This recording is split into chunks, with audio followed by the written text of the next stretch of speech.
We now turn to Governor Greg Abbott, who is announcing his plans to reopen Texas businesses. Let's listen in. Tragically lost their lives.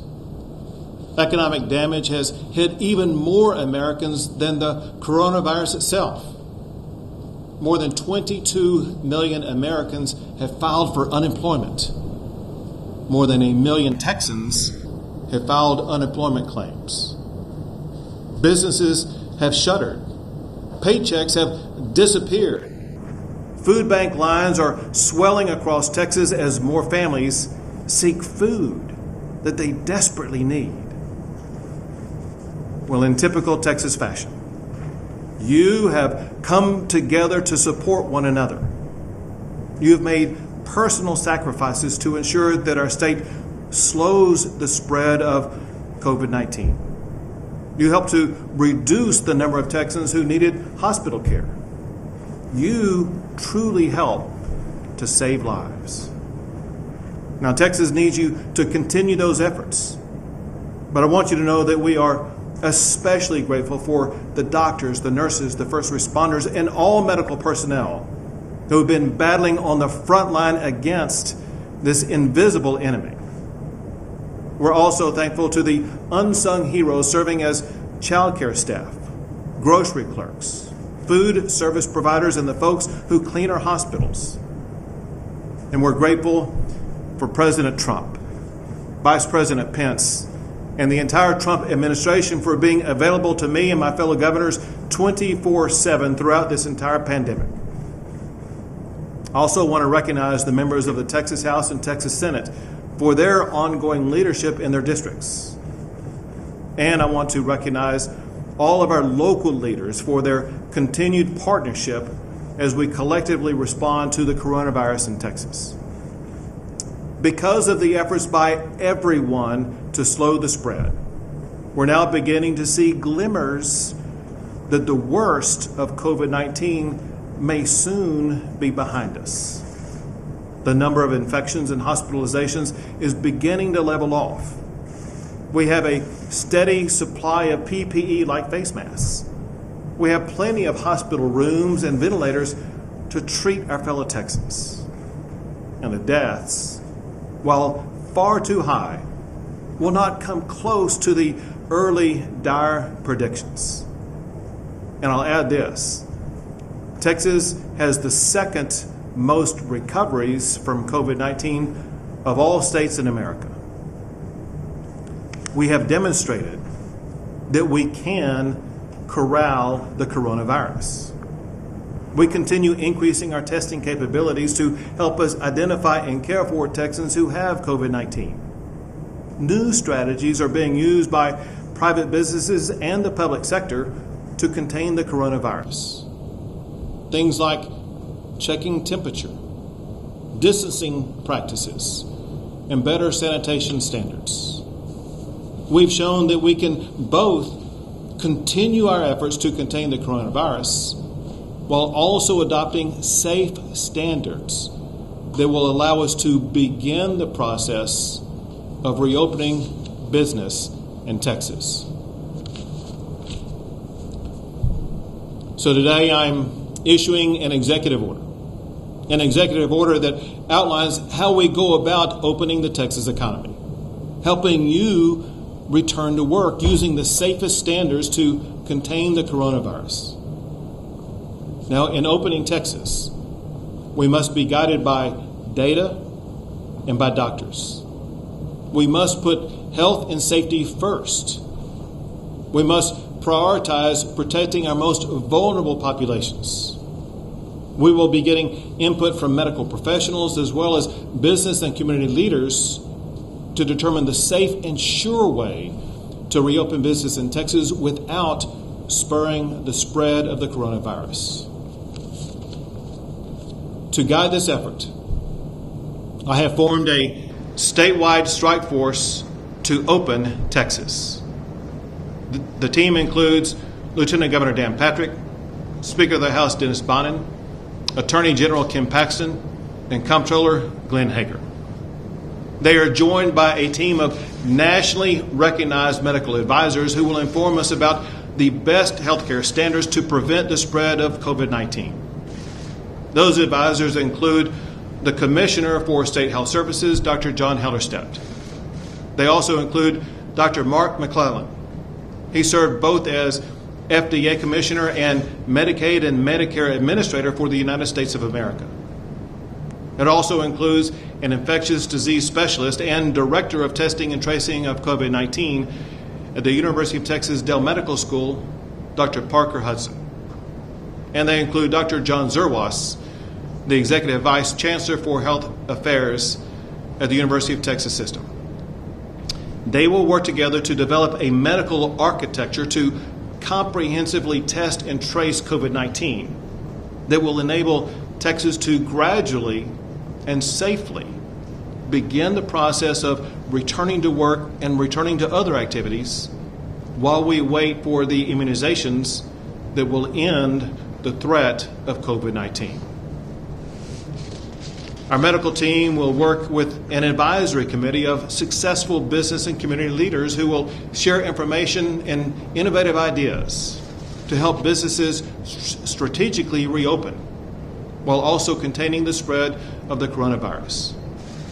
They include entrepreneurs like Kendra Scott and Mattress Mac Jim McInville, world-renowned tech leaders like Michael Dell and Robert Smith, economic development leaders like Ross Perot and Bob Rowland, small business leaders like Arcelia Acosta and Massey Villarreal, economic experts like Richard Fisher, the former president and CEO of the Federal Reserve in Dallas, dining and entertainment trailblazers like Tillman Fertitta and Ballas Miller of Bill Miller's Restaurants in San Antonio, Texas.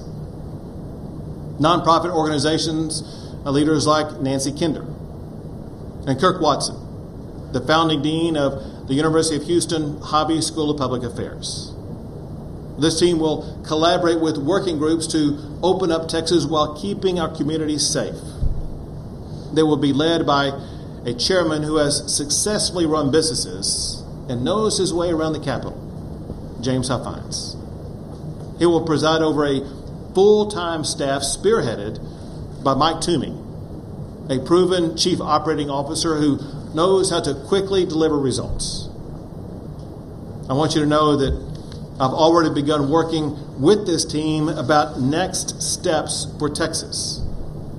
James Huffines and the full-time staff have been working around the clock, and the team of advisors has already finished their first meeting, and they have begun the process of making recommendations. As a result of our combined efforts, I am issuing executive orders today that will begin the process of opening Texas. Now understand this. Opening Texas must occur in stages. Obviously, not all businesses can open all at once on May the 1st. Some businesses, if fully open without better distancing standards, would be more likely to set us back rather than to propel us forward. A more strategic approach is required to ensure that we don't reopen only to have to shut down once again. First, will be openings announced today that include activities that should pose minimal or no threat to expanding COVID-19. Second, additional openings will be announced on April the 27th after further input from the advisors and the medical staff.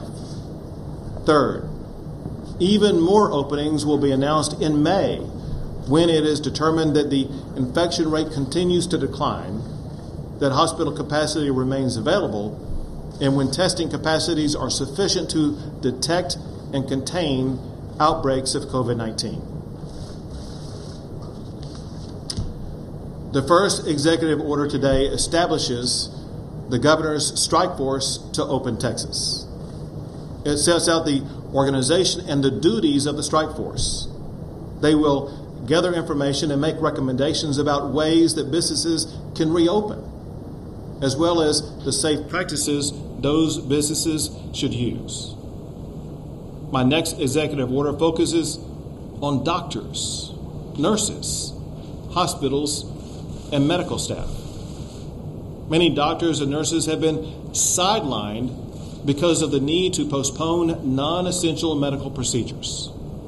That was done to free up hospital capacity and the PPE needed to treat COVID-19 patients. Well, today, Texas has plenty of hospital capacity. We have a solid supply chain of PPE, and many of our doctors and nurses have patients who desperately need medical treatment. It is time to allow those doctors and nurses to return to work. However, it must be done in ways to ensure that we will be able to treat COVID-19 patients. Adequate supplies of hospital beds and PPE must be maintained to ensure that all COVID-19 needs are met. So, effective April the 22nd, which obviously is next week, current restrictions on surgery will be loosened. This will allow doctors to diagnose and treat more medical conditions without needing to get an exception. Just one example of this would be a diagnostic test for suspected cancer. Now, while loosening restrictions for doctors, we are enhancing standards to protect our vulnerable seniors who live in nursing homes and assisted living centers. To protect against COVID-19 getting into those living centers, we are requiring infection control policies, and we are minimizing the movement of staff between those facilities. Next is my executive order about the retail sector in Texas. Retailers are such an important part of our economy. They provide you with products that you need and want, and they create so many jobs. During our battle with COVID-19 over the past month and a half, we've seen some retailers sell products without customers going into stores, and hence reducing exposure to the coronavirus. You simply order the product and you pick it up or have it delivered to you. Because we've seen that this model works while also containing COVID-19, we believe that all stores in Texas should be able to operate retail to go beginning next Friday, 1 week from today. This temporary plan allows you to be able to access more retailers while also minimizing contact with others. It also sets standards on retailers that ensure safe practices intended to reduce exposure to COVID-19. To learn what those standards are, go to dshs.texas.gov/coronavirus. Next, your physical and mental health are important, especially at times like these. Going to parks is an effective way to address those needs. So, state parks will be reopened beginning this coming Monday. Now, in order to reduce possible transmission of COVID-19 in state parks, visitors must wear face coverings or masks. Also, visitors must maintain a distance of at least 6 feet from people who are not members of the same household. And for now, visitors cannot gather in groups larger than 5.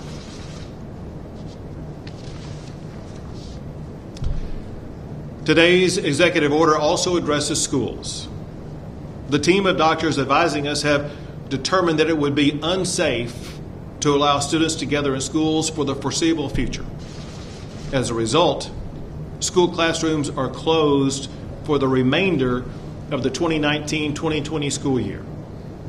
That includes all public, private, and higher education institutions.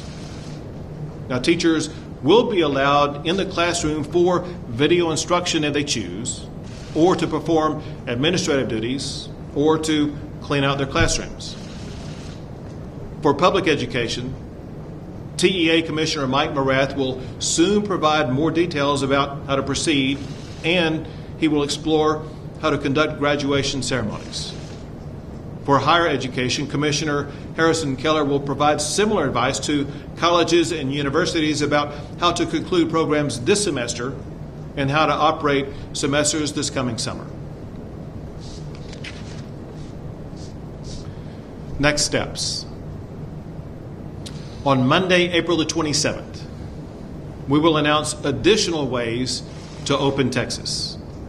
In these next 10 days, we will prepare a phased-in strategy to open Texas in a safe way. It will require comprehensive testing and assurances of hospital readiness for COVID-19 patients. It will focus on containing the risk of resurgence of COVID-19 and protecting our most vulnerable Texans. On April the 27th, revised plans will be announced. The new plans will be based on how well contained COVID-19 is in the state of Texas.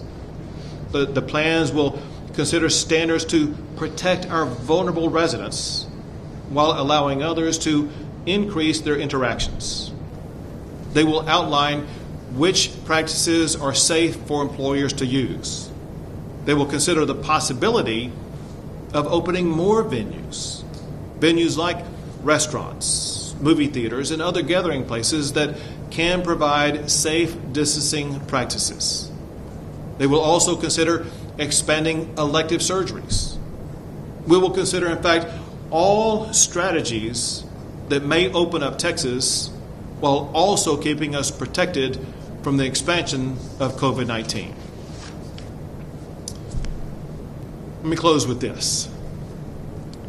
Texans are battling a colossal challenge, an invisible enemy that has tested our lives and tested our livelihoods. Part of the Texas brand, however, is our ability to overcome challenges. We have overcome far more challenges than we can possibly count. Together, we can bend the curve. Together, we can overcome this pandemic. We can get folks back to work. We can adopt safe strategies that prevent the spread of COVID-19. And step by step, we will open Texas. Next, I'll turn it over to James Huffines. Well, thank you, Governor. These are indeed unprecedented times, but as Texans have proved time and time again, we are a resilient state. And with your leadership, I know we will make it through this together. I am honored to join you and all of the outstanding members of this task force to serve the people of Texas and to help lead our state through this challenge. As the governor said, this team exists to inform him on the best strategies to revitalize the Texas economy and get Texas back to work while protecting, and I'll repeat, while protecting the health and safety of all Texans. And we have already begun working around the clock to accomplish this mission. It's clear that all Texans are hurting economically and are ready to get back to work so that they can begin to earn a paycheck again. But I want to reiterate what the governor said. His main point is that slowing the spread of this virus and keeping Texans safe remains our top priority. Every recommendation, every action by the governor. That was Governor Abbott with other state leaders live at the state capitol. He is issuing an executive order that will begin the process to reopen Texas businesses. He says effective April 22nd, current restrictions on surgeries will be lifted. He gave one example of allowing a diagnostic test for cancer. As far as retail, he's allowing retail to go starting next Friday. And state parks will also reopen starting on Monday. And a big announcement here for students. Schools will remain closed until the remainder of the school year, and that includes private and public institutions. We are going to take a quick break. We'll be right back.